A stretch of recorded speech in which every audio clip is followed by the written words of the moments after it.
Halo semuanya dan selamat datang. Kita mau bahas sesuatu yang keren banget hari ini. Indonesia. Pernah kepikiran nggak sih, negara ini kan penuh dengan hal-hal yang seolah bertolak belakang. Di satu sisi, tanahnya subur banget. Tapi di sisi lain, negara ini ada di tengah cincin api yang penuh gejolak.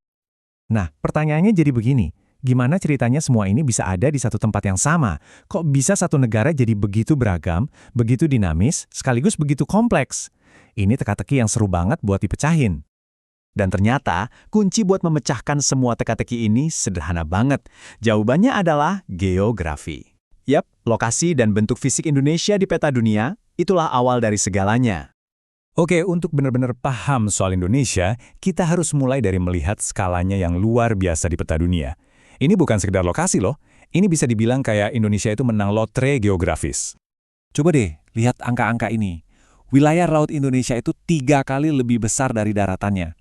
Jadi ini bukan negara daratan yang punya beberapa pulau, tapi ini adalah negara samudra yang ditaburi pulau-pulau.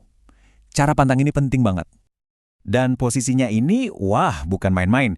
Diapit sama benua raksasa Asia dan Australia, terus berada di antara Samudra Hindia dan Pasifik. Ini menjadikan Indonesia persimpangan paling krusial di dunia.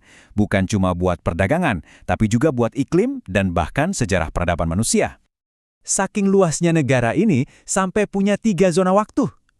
Coba bayangin ya.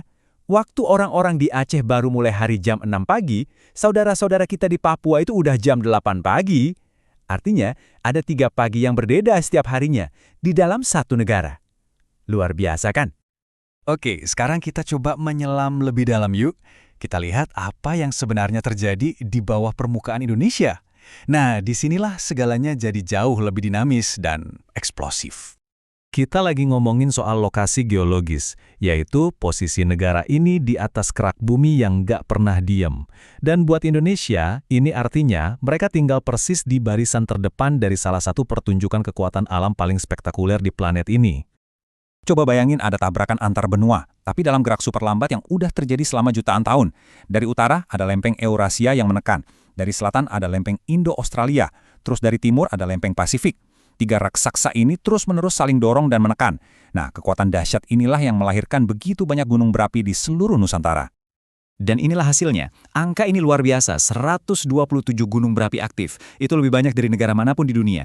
Jadi, Indonesia itu emang benar-benar ditempa oleh api dari dalam perut bumi. Nah, dari geografi yang dramatis tadi, sekarang kita beralih untuk melihat gimana semua itu secara langsung ngebentuk kehidupan dan budaya orang-orang yang tinggal di sana. Landscape yang beda-beda banget ini menciptakan peluang ekonomi yang juga sangat beragam. Kalau di pesisir, ya jelas laut adalah sumber kehidupan. Turun sedikit ke dataran rendah yang subur, kita lihat sawah membentang luas. Naik lagi ke dataran tinggi yang sejuk, kebun teh dan kopi mendominasi. 3 dunia yang benar-benar berbeda, padahal seringkali jaraknya cuma beberapa ratus kilometer. Kita ambil contoh para pembuat kapal pinisi dari Sulawesi Selatan. Mereka itu bukan cuma membangun perahu loh, mereka mewujudkan sebuah budaya yang lahir dan besar karena laut. Keahlian mereka itu jadi bukti hidup tentang gimana geografi bisa membentuk sebuah identitas. Jadi ada 3 pendorong utama di sini. Pertama, pulau-pulau yang terisolasi itu ibarat laboratorium alami. Bikin budaya bisa berkembang unik dengan caranya sendiri. Kedua, iklim yang beda-beda menuntut cara hidup yang juga berbeda. Dan ketiga, lokasinya yang jadi persimpangan dunia terus-menerus menyuntikkan ide-ide baru. Nah, inilah resep rahasia di balik keragaman Indonesia. Jadi poin pentingnya adalah, geografi yang unik ini telah memberkati Indonesia dengan sumber daya alam yang melimpah ruah. Tapi di saat yang bersamaan, ini juga menciptakan tantangan yang nggak kecil. Mulai dari hutan tropisnya yang lebat, kandungan mineral berharga di perut buminya, sampai kekayaan lautnya yang seolah nggak ada habisnya, semua ini adalah anugerah langsung dari kondisi geografi dan geologinya. Tapi punya harta karun alam aja kan nggak cukup. Untuk bisa mengelolanya dengan baik, dibutuhkan sumber daya manusia yang terampil. Nah, disinilah tantangannya muncul. Data ini nunjukin kalau sebagian besar angkatan kerja kita masih perlu ditingkatkan lagi pendidikannya supaya bisa mengolah semua kekayaan ini secara optimal. Oke, sekarang kita zoom out lagi, kita lihat gambaran besarnya. Bagaimana geografi Indonesia menempatkannya di pusat panggung sejarah dunia selama ribuan tahun. Dulu, semua perdagangan besar antara Eropa dan Tiongkok itu lewat darat, lewat jalur sutra. Tapi ketika jalur itu jadi nggak aman, dunia pun beralih ke laut. Tiba-tiba, kepulauan yang tadinya ada di pinggiran kini jadi pusat dari segalanya. Selat Malaka mendadak jadi jalan raya tersibuk di planet ini. Arus perdagangan yang deras ini nggak cuma bawa barang, tapi juga bawa agama, ide-ide baru, dan teknologi. Inilah yang memicu lahirnya kerajaan-kerajaan besar seperti Sriwijaya dan Majapahit dan jadi alasan dibalik mahakarya seperti Borobudur dan Prambanan. Semua itu akarnya dari geografi.